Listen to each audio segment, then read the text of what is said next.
Hey, I'm Supats, lifelong solopreneur.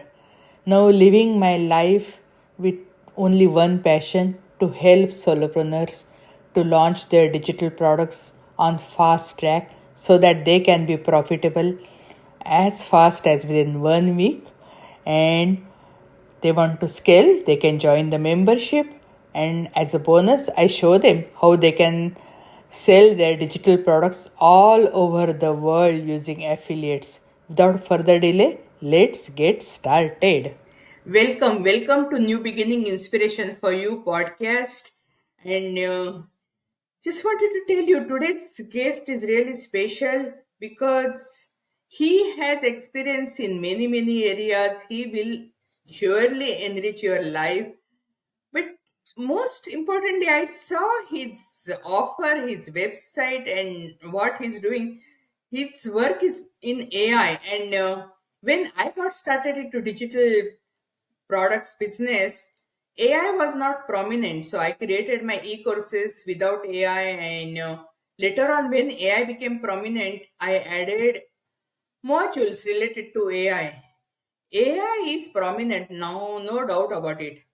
But still, people are so confused about AI, how to use AI and what AI does for them, and whether AI will help them in their job or business, or AI will take away their job, and how small business owners can use for AI for their business. And there's so many questions, and people are so confused because it is the latest phase.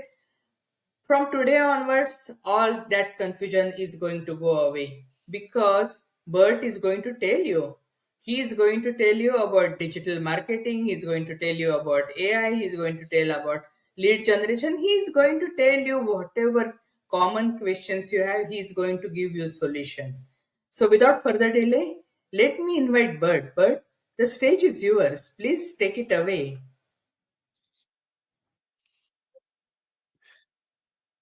Well, I'm bathed in light here, as if suddenly the the sun and the light of knowledge is just bursting through Yeah, the window. actually, So initially your I'm a little display was I'm a better. little Now self-conscious it about has that. become So, more. but so i- i- yeah, yeah, it's I'm sitting beside a wall of windows in my office, and it's early morning here in British Columbia where I live, and the sun is just pouring through here, and Oh, no, this I'm is actually fine. Oh, sitting this right is in this perfect. giant Oh, yeah, this here. is perfect. How Yeah. about I do that? Yeah. Yeah, so Okay. okay. All right, so I just rotated around a bit. So, yeah, I've been in the digital space for longer than I actually want to admit. Back in the day, myself and another programming partner, we when AdSense first came out with Google, where you could, put something on your page that would prompt Google to serve an ad, and then you got paid. We thought, okay, well, that's just too good to be true. So at the time, we were making close to $2,000 a day by programmatically serving Google pages that it wanted. Of course, and that can't go on because you're. I hate to say we were gaming the system, but we were taking advantage of what literally was a loophole. But the thing that we both took away from that experience was that if you give Google what it wants, if you just straight up say and as opposed to trying to swim upstream with all these sort of black and gray hat methods, if you give Google what it wants, then they will give you what you want, which is search engine visibility. And search engine visibility now translates to visibility on every other platform where people are searching. So it could be X, it could be Instagram, it could be YouTube, of course, it could be Bing, it could be, the list goes on and on. There's probably 100 social media channels where people will actually where your ideal customers are actually congregating. So if you give those searches or those search algorithms what they want, and they're very transparent about what it is that they want, then you will be rewarded with all the visibility you can possibly want. And I've always had a soft spot for small business. I grew up in a very small town in central Canada. My father was a small business owner who worked unbelievably hard, winter, summer, spring, and fall. And I learned from my father that, firstly, the first and foremost the first and foremost rule of business is that you have to meet your customers where they are. And if you don't want to do that, then you're just literally shooting yourself in the proverbial foot. So with LeadBrain.ai, what we've done is that we will set our clients directly in the conversation, at the front of the conversation, when their ideal customer is asking, who do I buy from? And everybody asks that question online in this day and age. And they could be asking it on YouTube. They could, like, again, they could be asking it on X or Instagram. It doesn't make any difference. And if you can do that, if you can give those search algorithms what they want, you will land at the very front of that conversation, directly in that person's path, your ideal customer's person's path, when they're asking the question, who do I buy from? So that's what we use AI to tell the story, or the stories, I should say, that place that particular business in that conversation at the moment that Wow, that is really their amazing. customer I is think it asking, who is do I buy from? modern SEO. Yeah, that is what I really modern SEO, right? Yeah. Oh yeah, yeah. It's yeah, SEO. I mean, SEO. Um, Google is, well, search engine optimization grew around, the Google search algorithm, and Google has been very, very explicit about saying from day one, this is what we want a website to look like. This is what we want a website to do. This is how we understand a website. So and if you just do that, then voila, then your life becomes 100 times easier. And if you choose to ignore it, your life becomes 100 times harder. And people are always looking for shortcuts. People are always looking for um, something that's going to give them the desired result without the desired work. And I can pretty much tell you that that horse don't, So yeah, so that dog don't hunt, as they tell say here in North me your America. story. How did you get started into this particular business, or the journey? How you transform into this business?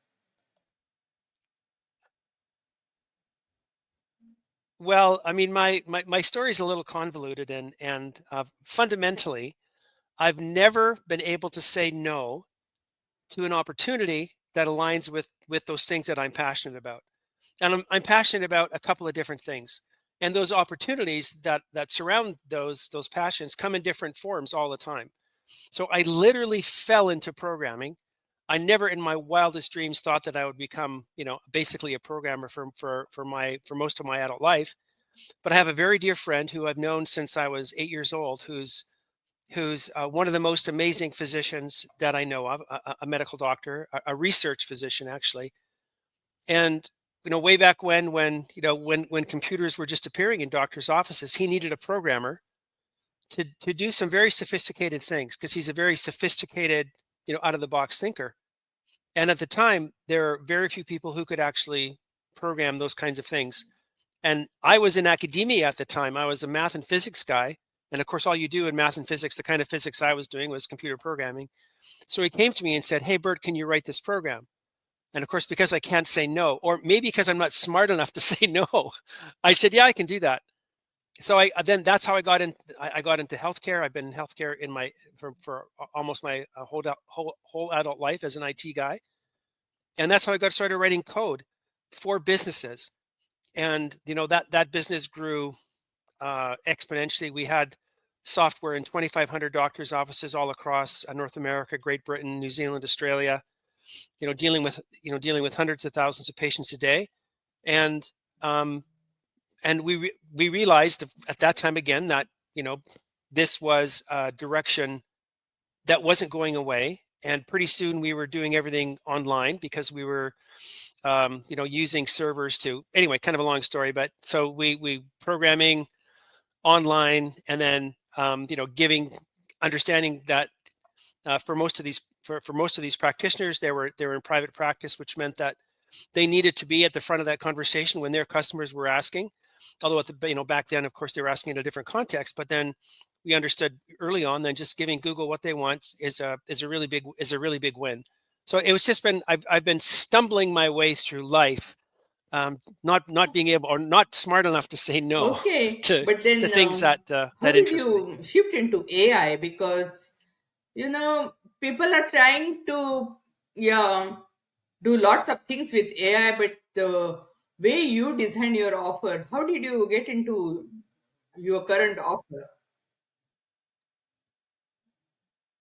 Well, I think that, I mean, AI, the term AI has become very trendy. It's everywhere. You see it in everything. But we've been swimming in a sea of AI, literally swimming in Yeah, in an ocean of AI for decades. I mean, every time you get on an airplane, there's a very intelligent AI that's flying that airplane. If it's, it doesn't matter. It almost doesn't matter how big the airplane is, because there's autopilots that are very sophisticated that do all the flying. The pilot actually is there to do just a very limited number of things, and even then he has to have permission. So in terms of search, the Google search algorithm is nothing more than, when it first came out, was nothing more than AI. It wasn't very smart AI, but it was certainly AI and it certainly isn't the way that people think about large language models at the time. But it was simply constructing a set of rules around a set of data that was supposed to give you an intelligent answer back. If you ask it a good question, you get a good answer. But in AI, in the way that we know it, has exploded on in the marketplace, because it's become a very, very useful tool to do yes, the mundane tasks that no one likes absolutely. to do. Think of answering the phone. When way back when you got an answering machine, you go, oh my God, how good is that? Because now the answering machine picks up the phone and then talks back to the person and then records a message. So you don't actually have to physically be there. But of course, people's expectations, when the phone rings or when a business phone rings, changes dramatically. And of course, the solution to that change has a technological bent. And the bent in that regard today is AI. So we use AI, firstly, to remove the mundane tasks associated with a customer outreach and customer inreach. So it can be thing like a very intelligent web bot or chat bot on a web page. It can be tech support. It can be customer acquisition, retention, and loyalty. It can be all those things that businesses are expected to do today, that are expected to do today. No, it doesn't matter how big or small they are.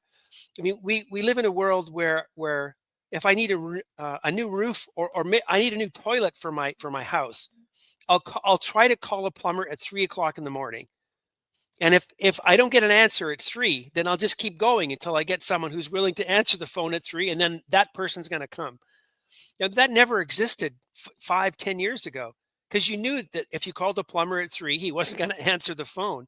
But now we expect them to answer the phone. We expect them to answer some intelligent question that we might have about, what I need. It could be a roof. It could be and this idea that you're present, you're omnipresent, which means that you're everywhere, and you're omnitemporal, which means it's all the time, is something that pervades business and is a dramatic change. And that's a huge ask for small business. People who are employing somewhere from 5 to say 25 people, it's a huge ask for them to be available 24/7. And if they're Good. not, that business goes to their goes to their competition. So we use AI to solve basically all those problems. But more importantly, we use AI to tell stories. Social media, as you and I know it, is nothing more than the ability to tell a personal story, a very granular, a very personal story, to literally millions of people at one time. And it's as simple as just holding your phone up, talking into your phone, and pressing a button, and voila, you're now in front of potentially 1 million people, 10 million people.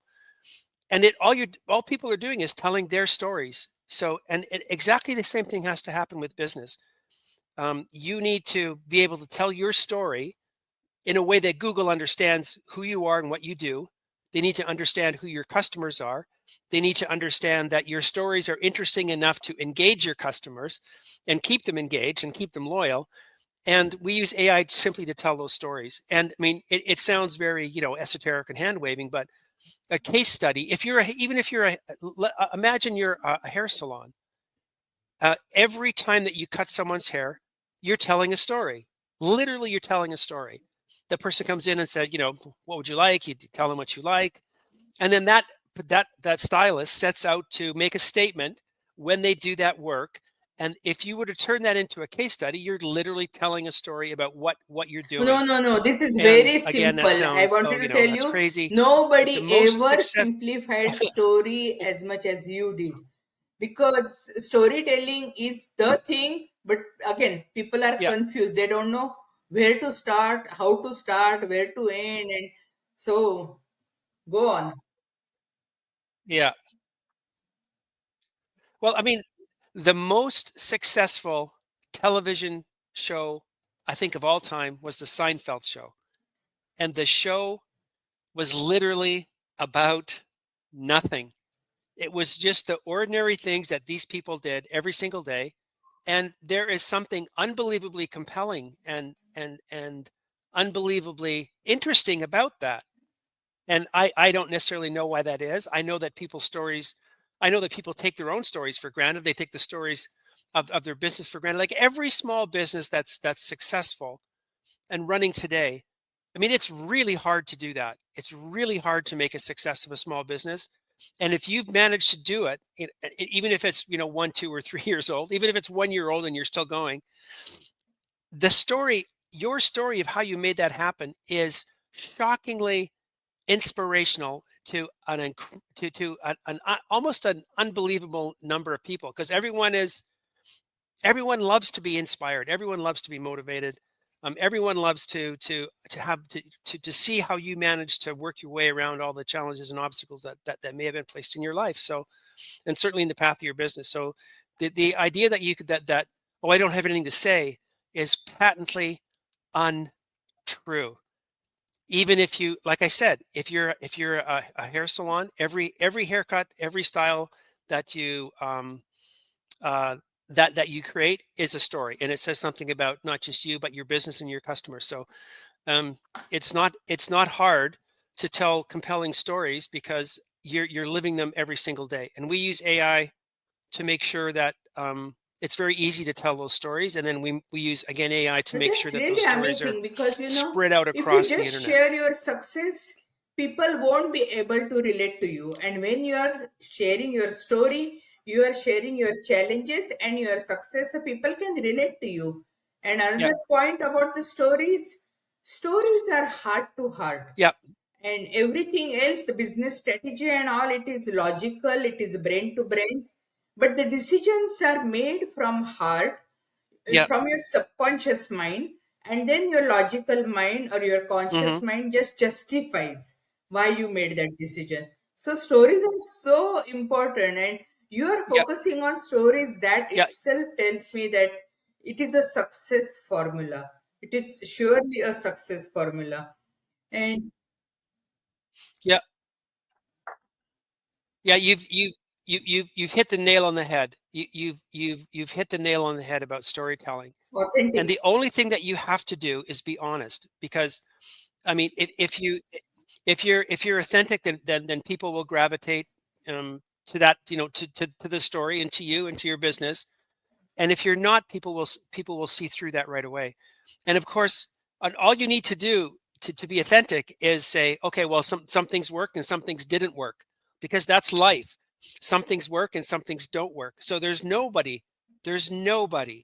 anywhere who's had any measure of success that has only known success. I mean, think of the most. If I were to mention, or if I were to ask you who is the most successful person, maybe people would say Elon Musk. Okay, so let's talk. So I would think of Elon Musk, and I would think of because how many rockets do you think Elon Musk is prepared to blow up live on the internet? Which is that, I mean, anytime that you see something explode in a wild in a gigantic ball of flame, you can pretty much chalk that up to, well, that didn't go as planned. But he's authentic and honest enough to say, okay, well, here's all our failures. We were supposed, that wasn't supposed to blow up on the launch pad. That wasn't supposed to plummet into the ocean. But oh well, we're still flying at it. We're still going to try. And that's being completely and utterly honest about what it is that you're doing. Because sometimes the rocket ship that you're trying to launch into space is going to blow up on the pad. And oh well, so be it. That happens. So it's not, you don't have to reach necessarily into the depths of your soul and pry out all those things that that maybe shouldn't be seeing the light of day. You just have to say, okay, well, some things You're work, some things didn't absolutely work. right. Full stop. When It's not that you hard. are honest, when you are genuine, when you are authentic, people sense it. And if it is not that way, somehow they may not Yeah. pinpoint what is wrong, but they sense it that, oh, okay, something is not right here. And everyone has a sixth sense, and somehow that is applicable over here too. So, yeah, it's really, you're really, I totally agree with you. Hmm. So, who is your ideal customer? Means, is it only for the big businesses, medium-sized businesses, solopreneur, entrepreneur, small businesses? No. To whom do you help?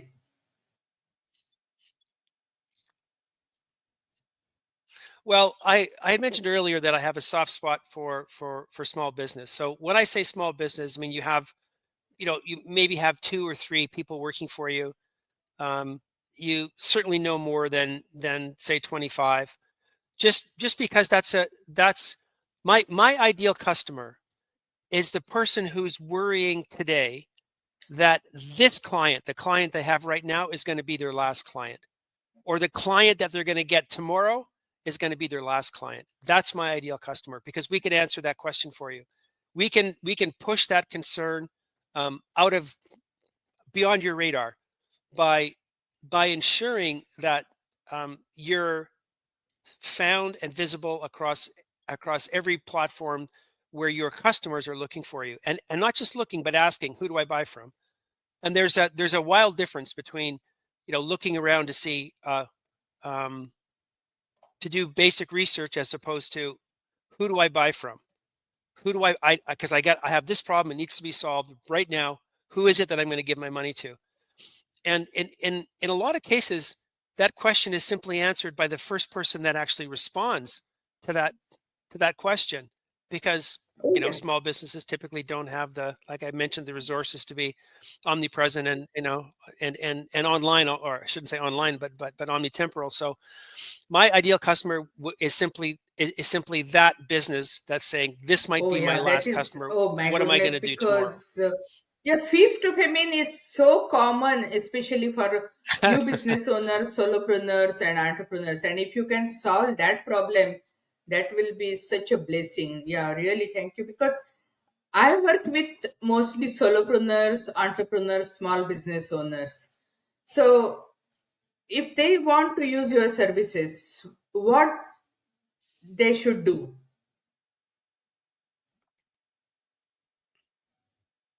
Well, I think you can find me at LeadBrain.ai.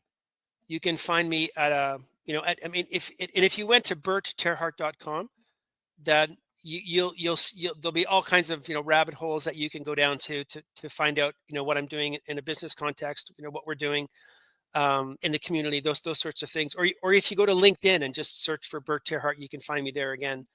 But I'm pretty easy to find online. So uh, I have a simple rule, and that rule is that if you email me, I will email you back. Because if you have the courage to reach out, then I should have the courtesy to respond. Because a lot of time there's a lot of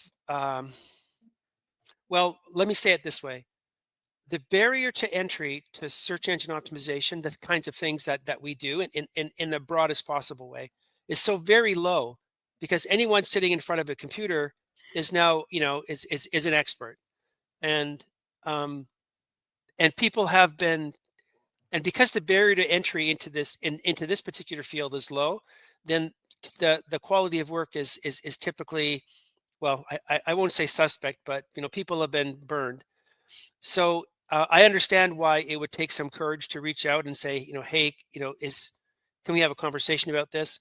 And I want to be respectful of the fact that people, um, like I said, have the courage to reach out and be honest about the challenges that might be faced, that they may be facing. And I'm always, like I said, I'm cognizant of that fact. And if you've got the courage to email me, then I'll have the courtesy to email back. So just go to like LinkedIn, Bert TerHart, or BertTerHart.com, or again, LeadBrain.ai, and from there, there's lots of places that you can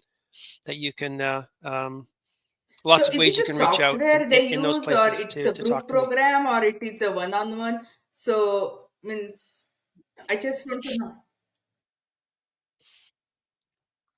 Well, we have a mix of tools, depending on the business, depending on the niche, depending on what your own individual needs are. But the very first thing that we do is to understand exactly, to understand the playing field.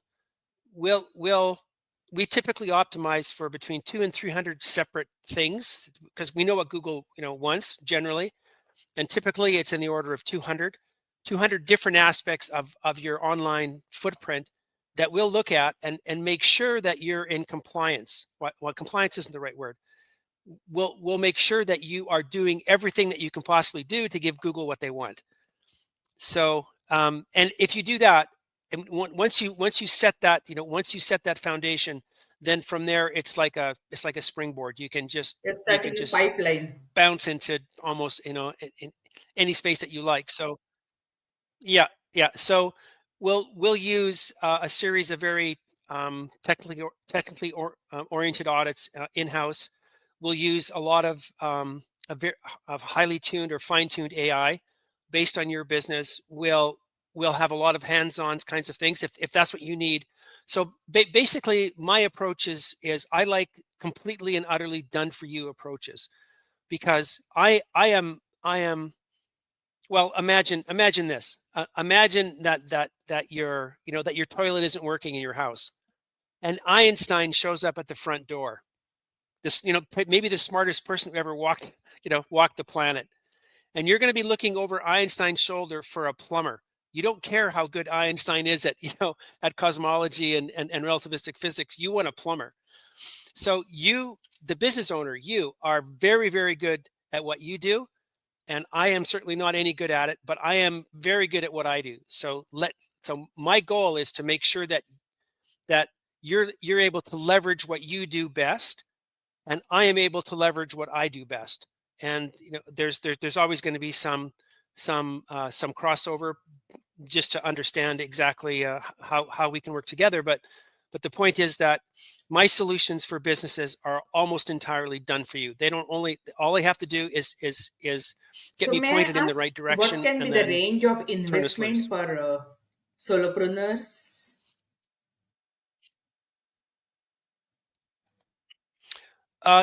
It's typically in the range of around $970 a Depending month on to your something needs. like Yeah. $2,900 a month. And yeah, depending on your needs. So the way to think of it is simply that if it's a plumber, because we've been talking about a plumber. A plumber isn't going to show up at your house and do anything for less than $1,000 typically, because of course they got to travel there, they have to come with a part. Even if it's $500, let's say it's $500 at the absolute low end, and and my services for something like that might be say for the sake of argument, $1,000 a month. If I land you 10 new customers a month, what I've done is put $5,000 into your pocket, and I'm costing you 1,000. So we're looking, our returns on investments are typically in the order of 10. So they're at least one order of magnitude. So they're in the order of 10, 20, and 30 times investment. And it's simply a matter of saying, I mean, and if you're, think if the service is more expensive, say that you're a coach, say that you're a solopreneur and you're interested in life coaching, then you're not doing that. That the long-term value of that client that you have is going to be far in excess And of what you would pay for my I come services. across with many people, they have multiple offers. So then how do you work with them? Because I Yeah. think it's more like a scattered and distracted. So how do you point Well, to any yeah. particular offer, or you work with only one offer or multiple? How does it work? No. No. Almost everyone is different, because they can. It's a bit like ordering from a menu, I suppose. An a la carte, piece of bit of services. And let's face it, you have other than my own case studies and all the, and if you go online, you can see there's probably 100 before and after pictures of local search results, blah blah blah. So you have no reason to believe me. Like, why would you believe me? If I fell out of the sky and landed in your front yard, you wouldn't know me from I mean, you wouldn't know me at all. So I'm more than happy to to prove that I can do what I say I can do. And so we work. We have our sort of core offers, and we're always building something around that to make sure that we're giving that business owner, that client of mine, exactly what it is that they need at that time. And then to me, it's simply the start of a relationship. Like our I I have clients that I've worked with for close to a decade, just because I know how hard it is to find a new customer, and I would rather start a relationship and have that relationship grow, and that your business, me being, I can feel good about what I'm doing if I can help you succeed. I mean, everyone loves to say that, but um, that's something that I know to be an absolute game changer if you're in the kind of business that I'm in. So we have customers, Wow. like our churn rate is extremely low, because we just we deliver on what we say we can do, and we're constantly tailoring what it is that we're doing to ensure, number one, that we're keeping abreast with all the changes that there are in the space that we're in, and that we're keeping pace with that particular business as it grows, as it changes. Because face it, a solopreneur's business today is going to be wildly different 3 years from now. I mean, it's going to, they're not thinking to themselves that, oh, I hope that in 3 years I'm doing exactly the same thing I'm doing today. Of course not. Right. So I would much rather, it's far more fun for me to be part of that journey, and to be constantly adding value to that particular client and that particular business, because they're very good at what they're doing. But the landscape that they're playing in terms of the digital landscape is patently unfair.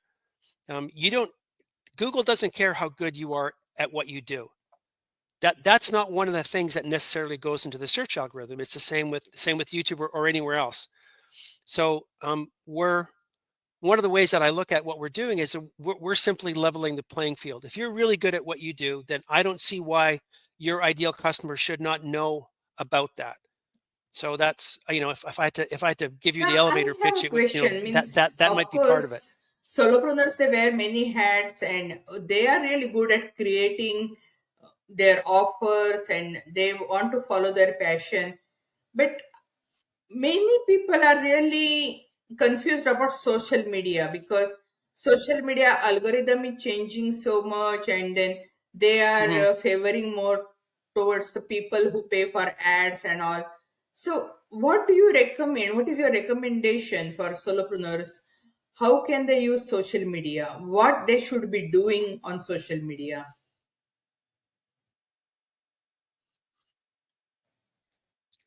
Well, I think that the first question you have to ask is, if you're a small business or a solopreneur, is, where are my customers? Where are my ideal customers? They might not be on YouTube.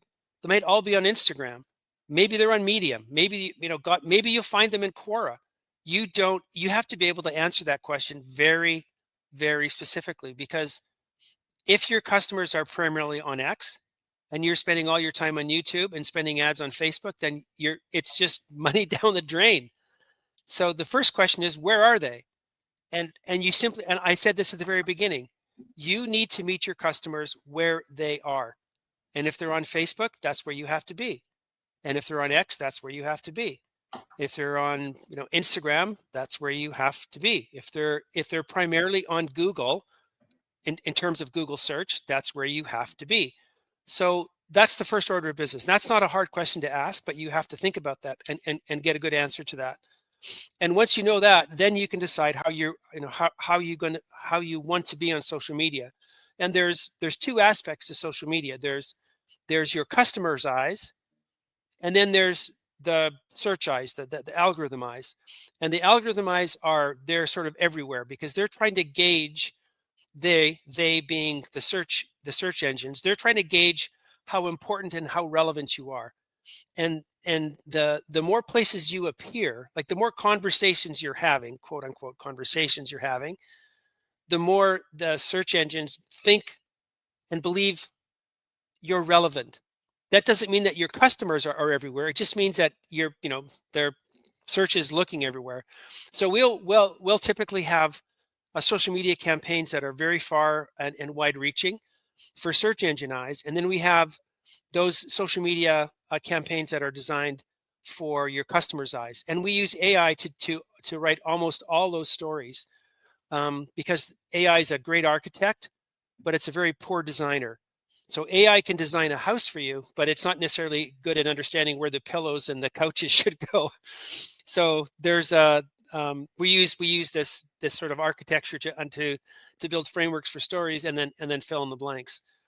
And if you're say you're like, I've worked in healthcare a lot, so let's talk about, in speaking about stories, if you're a physiotherapist, for example, there's no end to the treatment modalities that you can talk about, because physiotherapy is this it's an all-encompassing sort of treatment modality. So there's no end to the stories that you can ask AI to architect for you, that you need to fill in that you can then simply fill in the blanks. So the for small business, the kinds of businesses that we're talking about, it's a very onerous task. It's a very difficult task to say, okay, to really be relevant, you need to be posting something maybe 3 times a week. It's like, well, I mean, wow, 3 times a week. I mean, I'm busy, right? Because they're doing everything. Then the answer to that question is like, well, that's fine. You don't have to do it. We can set all this up and turn it on autopilot for you, and then your basically your social media campaigns across every platform and channel you can imagine, that will run automatically, and all you have to do is basically have a look at it every month or every couple of weeks and say, yeah, we're on the right track, or we're not on the right track. And you can determine if you're on the right track by simply looking at your results. It's simply a matter of, is the phone ringing more? Are people finding you on Google Analytics will tell you what sort of traction you're having with your website, and YouTube Analytics will tell you what kind of traction you're having I with know, video or actually, short form video, you said if really that's what you're doing. valid point, because I know some people, they have spent like $10,000 on Facebook ad to find zero qualified lead. And Hmm. it's it Yeah, hurts. Means it's basically you don't have it that much of money just lying around. It's not like that you are a millionaire and billionaire so that you can have a no. ad budget of 10K lying around so that you can put in it. I mean, you have to be prudent. You have to be wise with your investment. Someone who can really give you good returns, good results, right?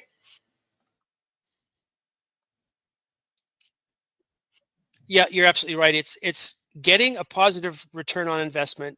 Trying to do lead generation in Facebook is really hard, because it's very, very expensive. And for small business, it's almost always too expensive. It's probably, in my mind, is not the best way. Well, first and foremost, the minute you stop advertising is the minute that everything dries up.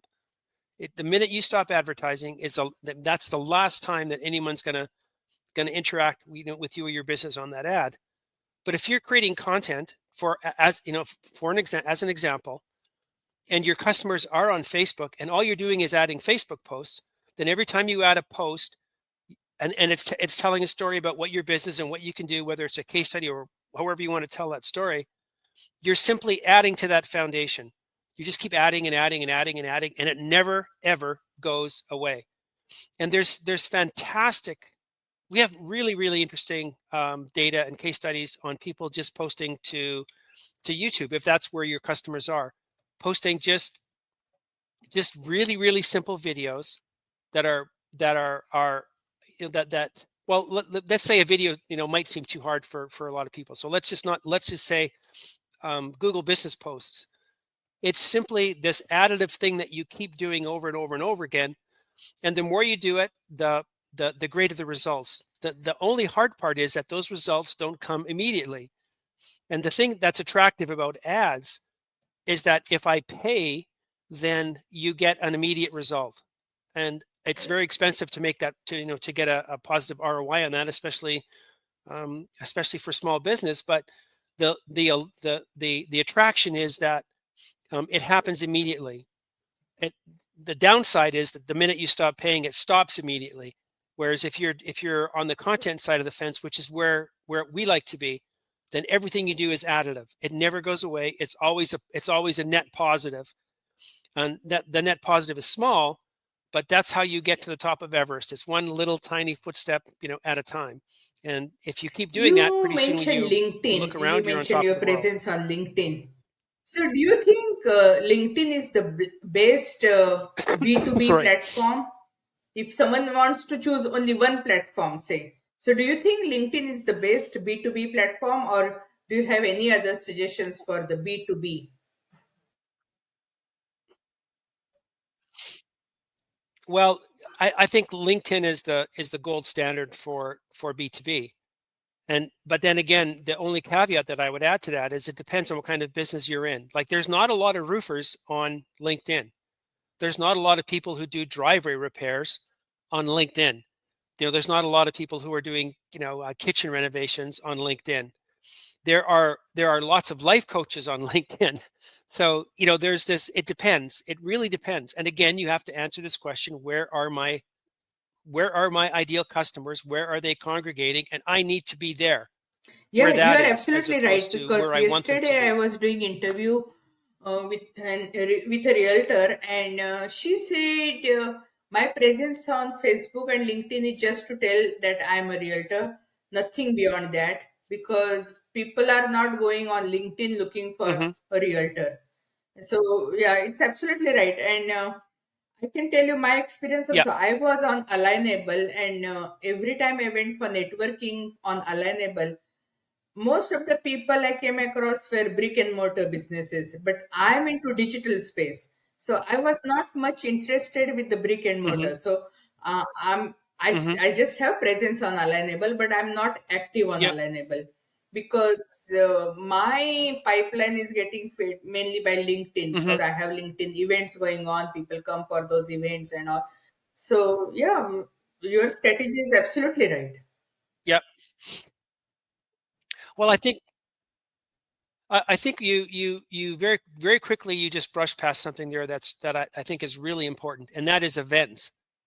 I mean, people want to know that you know what you're talking about. And the best way to do that is to provide value, is to provide something that's useful, something that's relevant, something that they can take home to take home something that they can put in their pocket, something they can use right away. I mean, that's what Oh, business, nothing in life is more than a value exchange.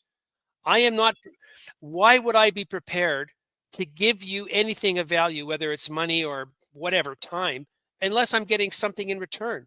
Not that I'm this, no, no, no. not It that is that's energy the way. exchange. I Of don't want to give you course. the wrong Yeah. impression in saying that that's the way. th- Yeah, it's. I mean, that's a conversation. Why would you want to have a conversation with someone? Like, if I want to talk to you about sailing and you want to talk about mountain climbing, then we're not going to have a lot to talk about, right? There's going to be no exchange in that conversation. So the best way to reach your customer is to do events, and that's simply a matter of offering value. It's simply of saying, I'm going to give this to you for free because I know it's useful. I know it's useful. I know you can leave this conversation today, however that conversation takes place, and you can put this into practice right now, and it's going to move your life. It's going to move your life and business forward. And we live in a day and age where those kinds of events are, you can have them anywhere. People can attend from anywhere around the world. I don't have to rent. I used to have to rent a conference room in a hotel somewhere to get people to my event. I don't have to do that. I can have virtual events. If you look behind me, I've got this giant 65. Well, now I just have my book, or a book collection, up there.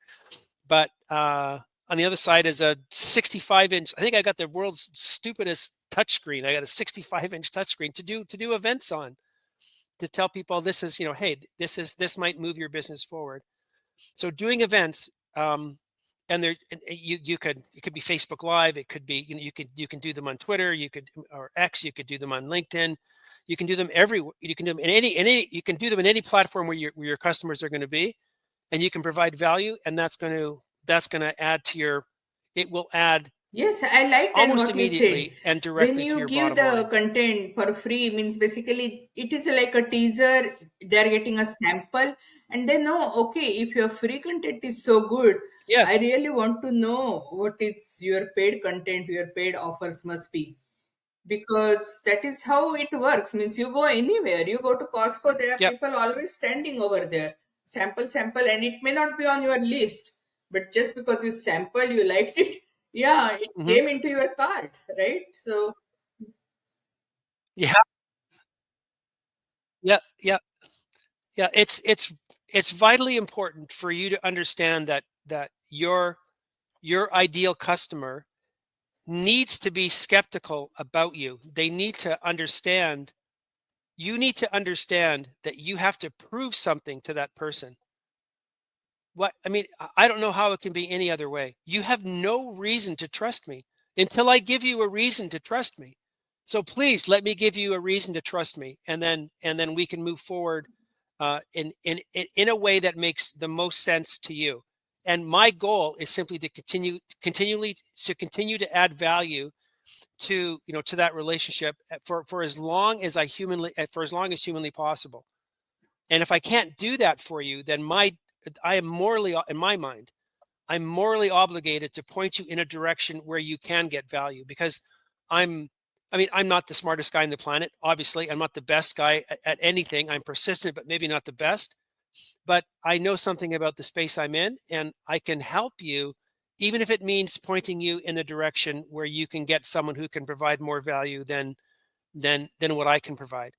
And if you think, if you think that you're the most important person walking on the planet, then I've yeah, got some, you are, I you have got to have create bad news win-win for you. situation, So surely, no doubt about it. And every time you are creating content, you are creating no like and trust factor.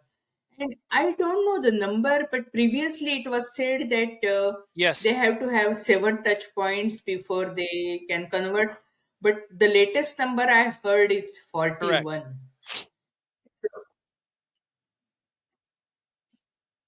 Yeah, you need to have, basically in this day and age, you need to have almost 12 hours of consumable content, so before someone thinks you know what you're talking about.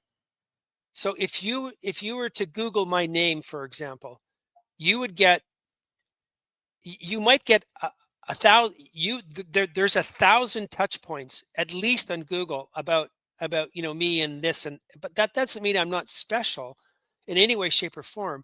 It just means that I've given people lots of reasons to get to know me in some way, shape, or form, and to get to, and ways to trust me. So if someone goes online and you're a ghost online, they can't find anything about you or your business, or what you do, then you just haven't given them a reason to trust you. Why should they? So, and if they find your competitor, they're just automatically going to gravitate to your competitor, because there's just more reason to believe than there is with you. And that doesn't mean that your competitor's better at what they're doing than you. It just means that that competitor has given that potential customer more reason to trust and believe. So, and this goes back to storytelling.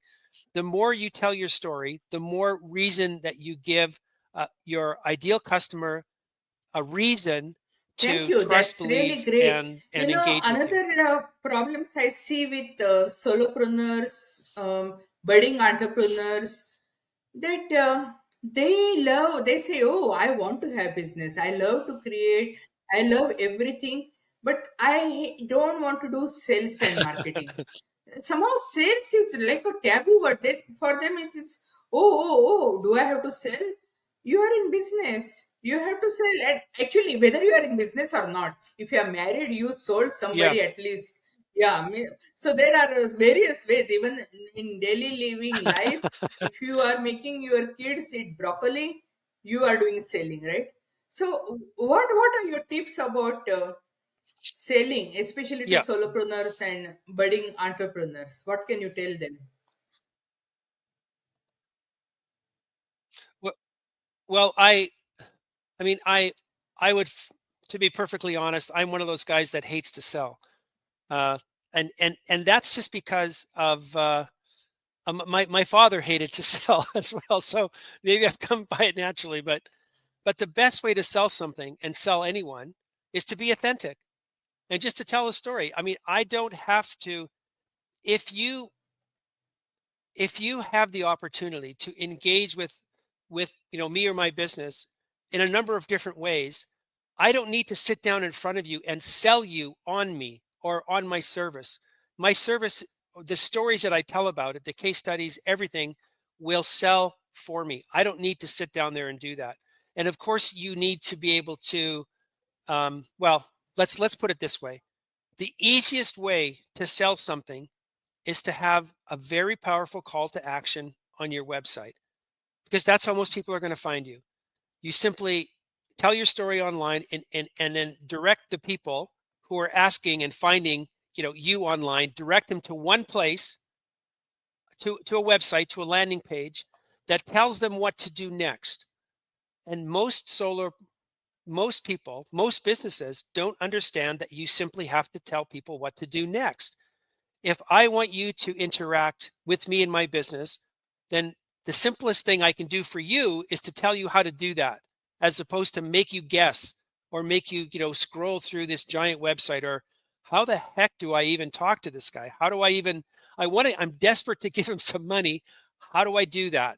So you simply, I mean, if you don't like selling, just have a very good, powerful call to action on that's easy to find, and then that will do You this know, it is so that will do the important because I majority of selling remember for when you. I built my email list and I was really excited. I say, oh, email list is so good. It's highest ROI platform and this and that. And I started sending emails and none of my emails had call to action. That is how I got started. And then I was wondering, how come I'm not Yes. generating revenue? Because I was not telling them. I was not telling them anything. I was just giving them some value. Yeah, I'm just Yes. educating them. But it was like a knowledge constipation. I was not telling them where to go, what to do next. And I said, this is totally Yeah. wrong. And I changed. And now means every offer I pass through my email list, I'm on the leaderboard, and just because I respect my subscribers. I clearly tell in the subject line what they are going to see in the email. So if they are not interested Hmm. in submit, they don't need to open this particular email, Hmm. because I write here this is submit information, this is bundle information, whatever it is. So I respect them and they respect me, and it is mutual. So Yeah. So, and we talked a little bit about this earlier. You're simply being honest, right? Said, I'm going to sell you something in this email. Like, I'm going to send you this email. The email's going to have an offer in it. And then people go, okay, well, that's perfectly yeah. legit. And no one likes to be sold. I think that's one of the reasons why people have this aversion to sale. Like, I hate to be sold. I would rather you be blunt and upfront with me than beat it, because I know every sale. I mean, I shouldn't say that. That's arrogant. But I've been exposed to every sales tactic in the book. I mean, I make a living, and it's a study for me. This is a profession, so I need to know when I'm being sold, and I need to know how what people are using in the marketplace, or what's working, what's not working. And I hate to be sold. I hate people thinking that they're performing some sort of Jedi mind trick on me. That's being sold. That's inauthentic. That's not honest. And the more you move away from that, I think the more, and just like you said, the more respect you can have for your list, if it's an email list, the greater the reward will be. And as long as you're honest and authentic, and the call to action is clear, just like you said, without a call to action, you'll never make any money with an email list. But if you're providing value and a call to action, then those are the only two I things that know, you and need to initially make an when I email was list work. not Of selling course, through my besides the email list list, itself. still people were unsubscribing. And I used to wonder, I'm pouring my heart here, why people are unsubscribing? And then I realized It is just a numbers game, and that is how. And people, if they are leaving, that is perfectly fine. It is good for them, good for me, because Yeah. I want to create good karma. I want to add value to other people's lives. If they are not seeing any value in my offerings, Yeah. it's better they leave. They save their time, I save my time. It's perfectly fine. And now, if someone gets my lead magnet, Yeah. I clearly tell them in the welcome email itself that this is what you would expect from me now on. And if they unsubscribe at that particular point, that's perfectly fine, because I want to serve them. But if they cannot find any value in my Mhm. offering, yeah, it's better they leave. And yeah, it is. I think that's an extremely important point. People, you need to understand that one of the smartest things that you can do is polarize your audience. Separate your audience into those people that want to engage and do business with you, and those people who do not. People, I see businesses spend an inordinate amount of time with that portion of their audience that doesn't want to do business with them for whatever reason, and it doesn't matter. You need to polarize your audience. Understand exactly. It's just as important to understand who they are and who they are not, and never ever make the mistake of reaching out ad nauseum to those people who are never going to be your customer. Just like you said, I'm pouring my heart out in my email. I'm pouring my heart out. Why are people subscribing? Why are they unsubscribing? It doesn't matter why they're unsubscribing. Who knows why? It doesn't matter. All you know is that they that particular person at that particular time isn't resonating with your message. And that's really important to know, because you don't necessarily ever have to talk to them again. You can talk to the other side of the fence, the people who want to hear from you, the people who want to give you money. I mean, this is Alex Hormozy's. That's one of his hidden secrets. He says the wildest things to polarize his audience into those people who want him and those people who don't want anything to do with him, because he wants to spend all his time with those people who want something to do with him. So never be afraid to polarize your audience, and never be you should never be distraught when that happens, because all you've done is identify those people who are, This is so well, true, I guess, the proverbial because tire kickers. we have limited time. Time is so precious. Life is so precious. You can replace money, but you cannot Mm, replace time. And you are giving productivity tips that will be useful in not in just making money, but even in saving time.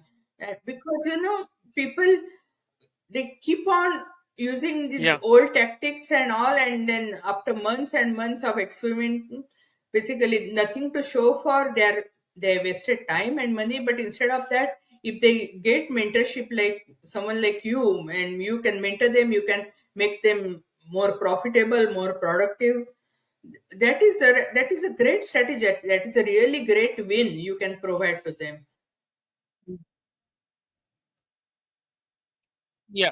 Yeah, I think one of the greatest blessings to being an entrepreneur for me was I get to work with people I really like. I mean, and I've been able to do that almost my whole adult life, which is a blessing. Like, why would you not want that? Why would you not want to work with people that you really like, people that that are resonate with something, that something about you that they seem to be, that seems to draw them in and keep them.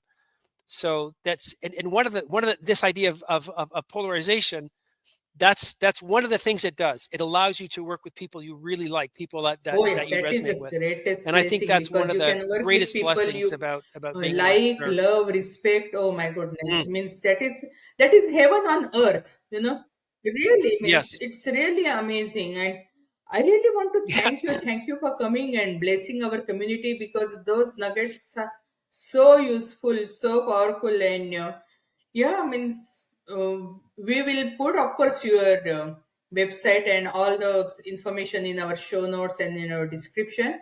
But if you want to give any parting message to empower our community, our family, please do so. And yeah, thanks. Well, I I would encourage, and if there's people who are listening or watching the show and they have questions or they want to talk to me, then please, I would love to hear from you, and I mean that in the most sincere way that I can possibly articulate it, because it helps me in my business, helps me do the things that we do. It helps my team because it helps them stay motivated and realize they're actually doing something good and useful. And we've covered like a huge chunk of ground today. We could probably do a show on if we broke this up into 5-minute segments, we could do a show about every one of those 5-minute segments. So um, if there's something that we glossed over today that you'd like to know more, then please reach out. And again, the simplest way to get hold of me is I mean, you can find me on LinkedIn, LeadBrain.ai. If I were to, if you'd want, I think the things that the one place where we've encapsulated the things that we've talked about here is a website, or is part of the site called gbpcrush.leadbrain.ai. So that's Google Business Profile gbpcrush.leadbrain.ai, and there you'll see encapsulated pretty much all the different things that we've talked about today. But I want to thank you for the opportunity to speak with you today and to engage with you. It's just been so lovely. I just love talking to people about this sorts of things, because it helps me get a much deeper and better perspective of what it is that we're doing and what we're trying to do, and how we can do what we do better and reach out to those businesses that I think we can help in a way more effective way. So it's just Thanks. been a lot Thanks a of fun, lot for and blessing I our want to community. again Really thank you for the appreciate and opportunity. looking forward to collaborating with you in future. Thank you. You too. Yeah, yeah, yes, thank you very much, and have a great day. Hey, thanks for joining us. We are blessed to have you as part of our community, and whatever way we can help you, serve you, let us know. Please subscribe and let us know how we can help you, what resources you want.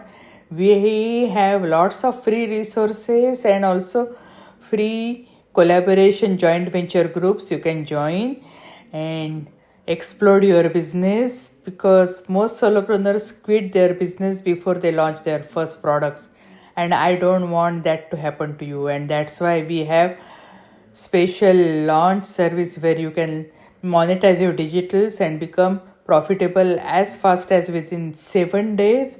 And if you want to scale your business, join our membership New Beginning Success Collaboration, where we'll provide you MRR and PLR products and collaborations so that you can scale your business with ease and effortlessly. And hey, if you want to sell your digitals all over the world, yes, we will provide you affiliates more than 200 countries. So everything is possible. Just live your dream, follow your dream, and whichever way we can help you, do let us know. Thank you and God bless you.